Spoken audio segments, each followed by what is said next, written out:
para presentar las reservas de los artículos 3, 14, 64 y transitorio tercero.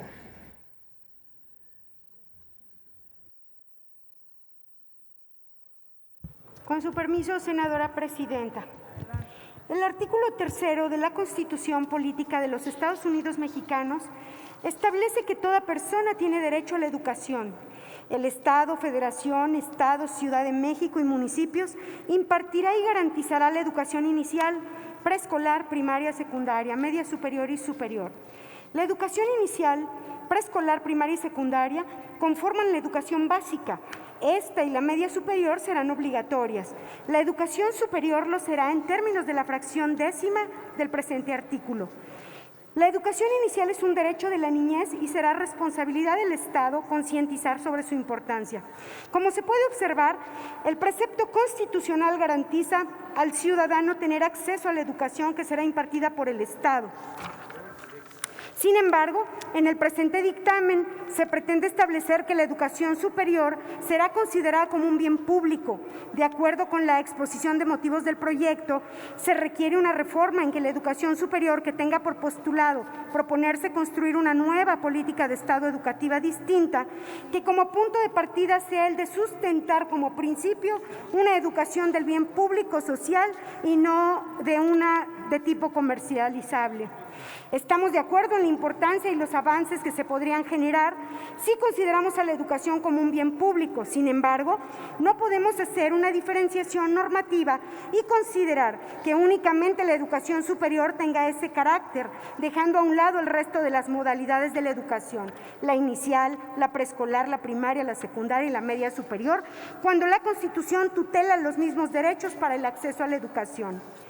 La discusión sobre la necesidad de establecer a la educación como un bien público comenzó desde el siglo pasado, donde organismos internacionales y organizaciones no gubernamentales debatieron su inclusión en los temas de las agendas regionales.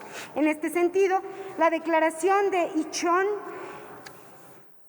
la Educación 2030 hacia una educación inclusiva y equitativa de calidad y un aprendizaje a lo largo de la vida para todos, reconoce que la educación es clave para lograr el pleno empleo y la erradicación de la pobreza, y se reafirma que es un bien público, un derecho humano fundamental y la base para garantizar la realización de otros derechos.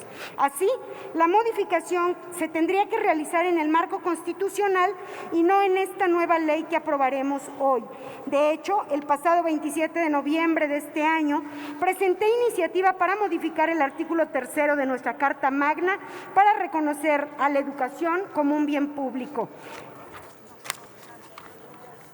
Por lo que hace el artículo 14, se propone modificar la redacción del párrafo quinto de este artículo, toda vez que es erróneo establecer desde el punto de vista jurídico que la documentación para acreditar los estudios correspondientes se otorgará al amparo de este artículo, que no hace referencia a una secuela procedimental.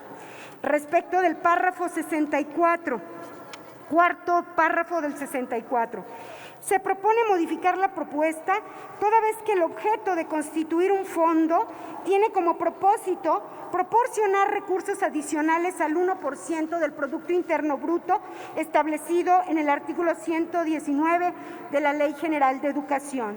Cuando aprobamos la reforma constitucional en materia educativa en 2019, se estableció en el artículo 15º transitorio de esta reforma que para dar cumplimiento al principio de obligatoriedad de la educación superior, se incluirán los recursos necesarios en los presupuestos federal, de las entidades federativas y de los municipios en términos de las fracciones octava y décima del artículo tercero de esta Constitución. Adicionalmente, se establecerá un fondo federal especial que asegure a largo plazo los recursos económicos necesarios para garantizar la obligatoriedad de los servicios a que se refiere este artículo, así como la plurianualidad de la infraestructura. Asimismo, de acuerdo con los criterios generales de política económica, en 2021 ascendería a 249.000.8 millones de pesos a precios del 2021. En el proyecto de presupuesto de egresos de la Federación para el 2021 se contemplaron 136.294.8 millones de pesos para la subfunción educación superior. Esto es casi el 55% del monto determinado por la ley. Por eso es que propongo que la asignación de recursos para el fondo referido será anual y se orientará por los criterios de transparencia, inclusión, equidad. Concluya, senadora, por para favor. proporcionar la prestación del servicio educativo de educación. Ya no voy a dar lectura a la siguiente reserva, pero pido que se inserte íntegramente en el diario de los debates. Es respecto a la fracción quinta del artículo 3º transitorio por cuestión de tiempo. Es cuanto, senadora presidenta.